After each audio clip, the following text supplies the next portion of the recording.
আল্লাহ তাআলা হযরত আদম আলাইহিসসালামকে মাটি দিয়ে সৃষ্টি করেছেন। মাটি প্রক্রিয়াজাত করে তার খামিরা প্রস্তুত হওয়ার পূর্বেই আল্লাহ ফেরেশতাদের জানালেন অচিরেই তিনি মাটি দিয়ে একটি নতুন সৃষ্টি তথা মাখলুক নির্মাণ করতে যাচ্ছেন।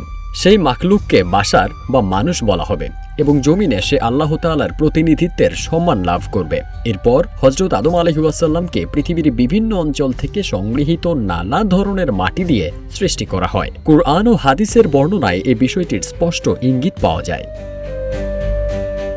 আল্লাহ তাআলা সমগ্র পৃথিবী থেকে এক মুঠো মাটি নিয়ে আদম আলাইহিসসালামের সৃষ্টি করেন।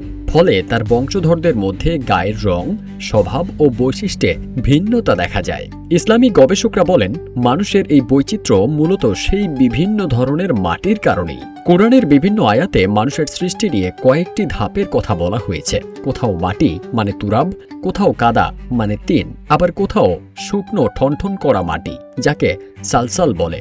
এই সালসাল থেকে সৃষ্টির কথা উল্লেখ আছে, যা মানুষের সৃষ্টির উপাদানের বিভিন্ন অবস্থা নির্দেশ করে। তাফসীরকারদের মতে এসব পরিভাষা সৃষ্টির ধাপ ভিত্তিক রূপান্তর বোঝায়।